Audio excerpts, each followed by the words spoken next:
minha opinião, a reforma do Congresso me preocupa muito. Bastidores do Poder.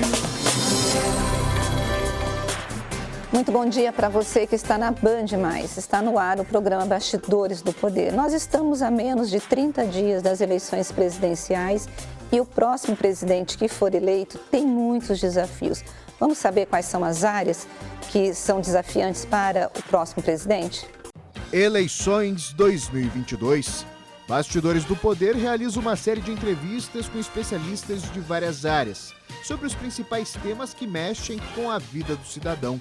Os convidados comentam os assuntos e apresentam sugestões para os problemas que vão ser enfrentados pelos governantes a partir do ano que vem, ajudando o eleitor a decidir o voto no pleito de outubro. Economia, educação, saúde, segurança pública, habitação, mobilidade urbana e infraestrutura. Agora, no Bastidores do Poder. Bom, e hoje nós estamos aqui com a Carolina Sufi, porque nós vamos falar sobre o agronegócio. Uma área, gente, ou melhor, uma fatia da economia que tem sustentado a economia brasileira, trazendo bons resultados, mas que também é muito polêmica, porque a gente tem a questão ambiental, nós temos a questão também da saída, né, dessa comida para fora, desses grãos, das chamadas commodities, e a tecnologia. Na verdade, Carolina, bom dia, bem-vinda ao Bastidores do Poder. Bom dia, Rose. Bom dia. Edmilson, bom dia para você, né? Bom dia, Rose. Hoje você lembrou de mim. Hoje eu lembrei dele, porque eu sempre esqueço do Edmilson. Eu foco na entrevistada e esqueço do Edmilson, né? Não, olha de lá. Qualquer dia ele vai falar assim, eu não venho mais, eu não vou mais trabalhar. Vou ficar ganhando sem trabalhar, né? Mas, Carolina, quais são os desafios no agronegócio que o próximo presidente ele precisa olhar para que o Brasil possa se desenvolver de forma sustentável, tanto ambientalmente como economicamente? Assim, ele vai chegar e ele fala, cara, eu preciso cuidar disso. Bom, Rose, em primeiro lugar, obrigada pela oportunidade de estar aqui com vocês, falando sobre o assunto do agronegócio. Eu fiz até uma colinha aqui, porque eu achei super interessante falar dos desafios que o agro tem. É um dos dois últimos grandes eventos voltado para o agro agora no Brasil, que foi em São Paulo, né? Trouxe aí a Associação Brasileira do Agronegócio, trouxe o agronegócio mundial, né, para São Paulo. Inclusive estava presente vários nomes, né, da política e vários nomes que respondem aí pelo agronegócio no Brasil. Um dos temas muito discutidos em ambos os eventos, né, foram sustentabilidade, né? Inclusive, o tema da ABAG foi sustentabilidade e produção, né? E daí eu trouxe aqui para vocês os 5 maiores desafios e a gente pode discorrer aí sobre os 2 principais, né? Hoje a gente tem a carga tributária como o number one aí dos primeiro desafio de produtores no Brasil, desperdício na produção. E esse assunto é muito sério, né? Porque agora no Fórum Mundial do Agronegócio foi-se falado de alimentar a população mundial até 2050 e tem tudo a ver com esse tema. Impacto ambiental, e a gente está falando aí de tantos cenários, né, que impactam o solo, que impactam diretamente os consumidores. Logística e transporte e crédito para crescimento. É muito interessante saber que até o ministro Marcos Montes, ministro da Agricultura, abriu o fórum, né, abriu o discurso dele falando que o elo da sustentabilidade da produção é a tecnologia.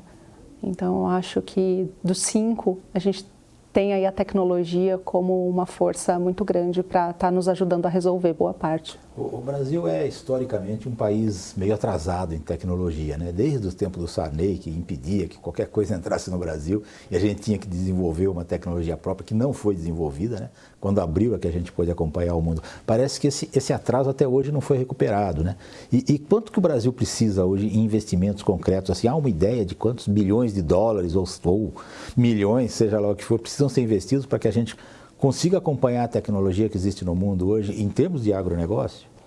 Eu acredito, Edmilson, que o Brasil, nós estamos ansiosos pela tecnologia, né? Nós somos um país geograficamente muito grande e o que se acontece lá fora, na Europa, não tem como a gente fazer um Ctrl-C, Ctrl-V aqui no Brasil, porque não vai funcionar, né? muito se fala da tecnologia 5G, de chegar a campos abertos. E daí é complicado a gente esperar ansioso por isso, porque se a gente vai até o Xingu, na Amazônia, por exemplo, nem o 3G funciona. Então, honestamente, eu acredito que o investimento da tecnologia ele tem que vir da criatividade, de novos empreendedores, de novas startups, aonde, não tendo a tecnologia, por exemplo, da comunicação como infraestrutura, como se pode fazer? Né? Hoje a gente já sabe de tecnologias que não dependem diretamente da internet. O investimento, eu acho que esse número é um número mágico, né? Porque ele não depende exclusivamente de ser um número, e sim de força operacional, de força de economia, de força política. Quando a gente pensa em pesquisa e a gente pensa em tecnologia, o país, ele muitas vezes, o Brasil ele está atrasado, né? E quando a gente pensa em Brasil, nós temos um país imenso com realidades muito diferentes. Eu estou falando isso em relação à educação e em relação à saúde. Quando a gente pensa no agro, essa realidade também ela é distinta de um estado para outro, de uma região para outra, e o empresário do agronegócio, ele está interessado em tecnologia porque ele sabe que ele pode reduzir as perdas, ele pode aumentar a receita quando tem esse investimento em tecnologia. E eu fiquei prestando atenção quando você falou assim, existem startups que podem desenvolver uma tecnologia que não dependa, por exemplo, da comunicação, que é principalmente dessa questão das redes sociais, né? Explica um pouquinho para a gente tudo isso, nesse monte de coisa que eu perguntei para você. Bom, contextualizando aí a primeira pergunta, sim, é diferente, né? Então, os anseios e as necessidades são diferentes de várias regiões do Brasil. Hoje a gente tem Norte, Cerrado, Mato Piba, Rio Grande do Sul, culturalmente diferente, são plantios diferentes, safras diferentes, então as necessidades são diferentes de cada parte do Brasil. Então, é um país grande para se gerir, vamos dizer assim, e as necessidades têm que ser voltadas para cada lugar, atendendo a necessidade ali exclusiva. Os produtores estão sim preocupados em trazer novas tecnologias, porque hoje uma pesquisa recente foi feita e a preocupação número 1 do produtor é como ele pode melhorar a sua produtividade. Né? O que ele pode ganhar com isso? Investindo na tecnologia, o que ele pode ganhar com isso? Então é importante trazer um número aqui, né, e a gente entrar num assunto delicado, porque hoje, se a gente for falar de produtividade, o Brasil ele perde 25 milhões de toneladas de alimento por ano. É muita coisa. E essa perda de 25 milhões, Rose, está ligada diretamente ao ataque de insetos pragas em toda a cadeia. Você vai explicar melhor isso, porque nós vamos para o intervalo e nós vamos voltar falando sobre perda de produção e alimentação interna aqui no país. Bastidores do Poder. Bastidores do Poder. Nós estamos de volta com Bastidores do Poder e neste domingo nós estamos entrevistando a Carolina Sufi, ela é diretora comercial da startup Tarvos. E nós estávamos falando sobre a perda de alimentos, são mais de 25 milhões de toneladas, é isso que você colocou, né?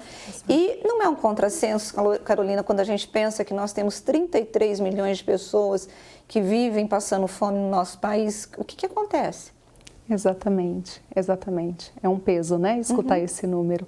E ele existe, e ele está ligado diretamente ao ataque de insetos pragas, né? Então, hoje, se você pegar toda a cadeia produtiva de grãos, né, algodão, legumes e HF, né, a gente tem esse número, né? E esse número você fala, como eu posso reduzi-lo, né? Então, hoje, se você parar para analisar o porquê que acontece esse número, a gente volta lá atrás e vê que a forma como é feito o monitoramento de pragas no Brasil, ele é totalmente anacrônico, né? Antigo, arcaico, vamos dizer assim.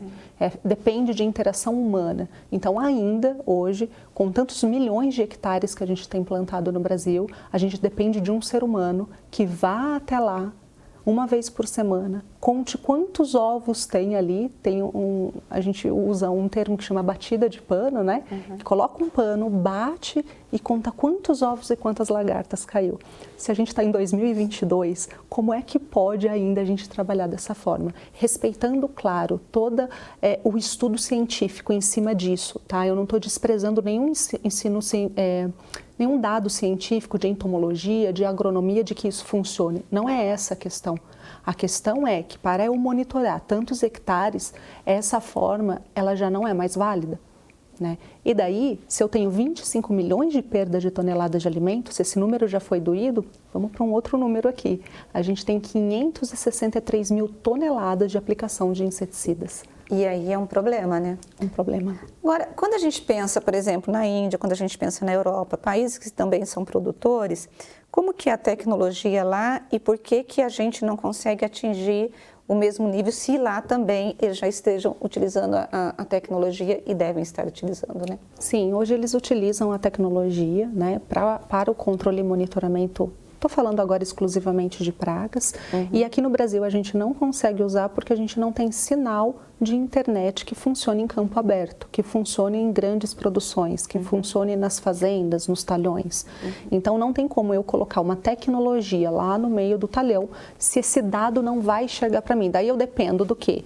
De instalação de antena. Grandes grupos conseguem ter investimento para fazer isso. E os pequenos, médios produtores não conseguem. Eu preciso de sinal de GPS, daí eu preciso conectar com o Wi-Fi e o Wi-Fi não funciona, então é uma loucura.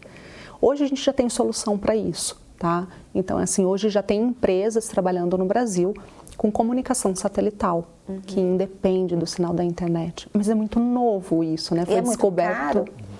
Olha, não é uma tecnologia cara, é uma tecnologia totalmente acessível, mas ainda ela é muita novidade. Então, assim, não conseguiu alcançar ainda todo o país com essa demanda, mas é algo de 3 anos para cá que é uma demanda que já existe no nosso país. Você falou de pragas, né? A agricultura orgânica, por exemplo, ela tem espaço na agricultura brasileira para funcionar, porque muitos grupos defendem, inclusive, alguns grupos, principalmente de esquerda, no caso, politicamente falando, eles defendem mais a agricultura orgânica para levar alimento à população, que hoje ela já é responsável por uma parte dessa. Mas ela teria um espaço maior, ela poderia se ampliar e, consequentemente, evitar, talvez, essas pragas todas. Minha opinião sobre isso é a seguinte: seria um mundo perfeito se a gente conseguisse substituir tudo que é feito de cultura, né, de monocultura e tudo mais, por agricultura orgânica. Não tem como a gente alimentar a população mundial fazendo essa rotação rápida. Sim. Então, assim, sim, tem muito espaço para crescer, vai crescer, mas não é ela a responsável por alimentar a população mundial. A gente ainda precisa de mão de obra. A interna talvez ajudasse bastante.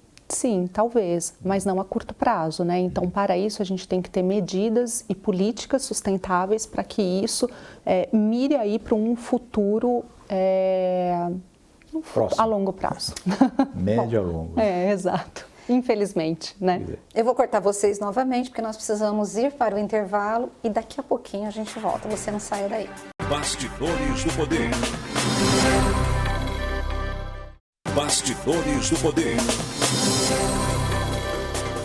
Nós estamos de volta com Bastidores do Poder e neste domingo nós estamos entrevistando a diretora comercial da startup Parvus, a Carolina Sufi. Carolina, sempre que a gente entrevista aqui alguém ligado ao setor do agro, eles dizem que, além, obviamente, na questão tributária, né, que há também um problema que eles chamam de porteira para fora, né, que é você escoar a produção, aí eu estou falando de exportação. O Brasil ainda peca na questão de infraestrutura para exportação desses produtos, tanto na questão de marítima e para poder enviar para fora? Hoje, se a gente levar em consideração que um dos 5 desafios é logística, a resposta é sim, né? Porque senão ele não ia estar no top 5 ali de assuntos discutidos por entendedores do setor, né? Então, o Brasil ainda tem muito que desenvolver no quesito logística. Esperamos ansiosos para isso, né, para que a gente possa realmente aumentar o nosso número de exportação, embora veio numa crescente muito grande, mas ainda é um dos assuntos mais discutidos para para os desafios, né? Para as próximas soluções. A ferrovia seria uma coisa que a gente devia investir? Ou Seria o ideal? Seria, né? Se nós ligássemos, vamos dizer assim de maneira muito simples, né? Mas ligássemos novamente todos os trilhos do trem e investíssemos nisso, o porquê não, né? De ter mais uma frente de escoamento. Mais uma vez a gente bate aí no quesito de recursos e de políticas para isso, né? E eu acho que a saída seria parcerias públicos-privadas, né? Exato. Porque o Estado não vai ter dinheiro para fazer esses investimentos que são bilionários, né, Carolina? Exato, exato. Eu acho que cabe a nós, né, avaliar o quanto isso está na pauta aí dos nossos candidatos, né, à presidência, dos nossos candidatos a deputado, porque muitas vezes a gente olha pautas mais voltadas assim para o que nós vamos usar no dia a dia, né? Saúde, educação, né? E a gente acaba esquecendo de cobrar essa frente também que é tão importante, né? Agora, Carolina, com a questão da Covid, a guerra na Ucrânia, entre Ucrânia e Rússia, nós tivemos a notícia de que poderia faltar comida no mundo, né? Inclusive agora, não daqui a 50 anos, né? Mas que poderia ter aí uma falta de alimentos, por exemplo, não teria trigo, porque a Índia, que é fornecedor de trigo, nós não teríamos essa disponibilidade. Como que, eu tenho um pouco de dificuldade, porque eu vejo essas lavouras imensas, eu falo, gente, como que pode faltar comida no mundo com tanta fazenda, com tanta plantação? Explica isso para o nosso telespectador, por que o pessoal que se volta para isso tudo fala, vai faltar comida, da onde que eles tiram isso? Olha, ainda bem que eu li sobre isso hoje, viu, Rose? Porque senão eu ia estar numa saia justa aqui, mas eu li uma pesquisa muito robusta, depois posso até te mandar, né? E realmente isso é uma verdade, né? Hoje a Rússia e a Ucrânia é uma das principais responsáveis pela produção de trigo, né? De milho também, não só trigo. E o que está acontecendo é que eles não estão se preparando para a próxima safra, né? Por quê? Porque não tem condições aí operacionais para isso, né? Não tem como eles se prepararem. O que vai acontecer é que eles, além de não conseguir exportar, eles não vão conseguir ter para consumir. E da onde isso vai vir, né? Então, assim, é bem delicado o assunto, ele é bem sério e é um assunto para agora. De fato, não é para daqui 2, 3 anos, é agora, né? Porque a hora que chegar a colheita da próxima safra não vai haver. E daí o que acontece é que alguns países vizinhos ali, eles vão reter o que eles produzem, né? Porque eles não vão receber. Né? Então nós poderíamos ter inclusive uma alta nos alimentos, porque é a lei da oferta e da demanda. Exatamente. Se eu tenho menos demanda, o produto vai ficar mais caro. Tem o problema dos adubos também, né? Que fertilizantes, o insumo vem de lá. Ó. Exato, a maioria dos fertilizantes hoje vem de lá, né? E daí a gente pode ter, e daí eu não acho que é um problema para já, talvez isso a gente possa sentir na colheita da próxima safra, mas a gente pode ter sérios problemas aí com a janela de plantação que a gente tem da nossa cultura por falta de fertilizante. E agora, a falta de alimentos para o futuro, por que o mundo diz que nós poderíamos ficar sem comida? Nossa. É difícil, né? É difícil porque é um tema muito complexo, né? Então, assim, hoje, o assunto que foi discutido no Fórum de Agronegócios que foi em São Paulo foi exatamente esse, né? Então, a gente tem cada vez mais cresce a demanda por carne e grãos. Tá. O que acontece é que nós não temos espaços, né, para que a gente possa ter gado o suficiente para alimentar a população mundial. Nós vamos bater nesse ano, eu acho que é o mês que vem, se não me engano, desculpa, eu não tenho a data correta, 8 bilhões de pessoas no mundo. Olha isso. É muita boca. Agora, você acha que o Brasil poderia ser um protagonista, porque ele já é, né, de commodities, né?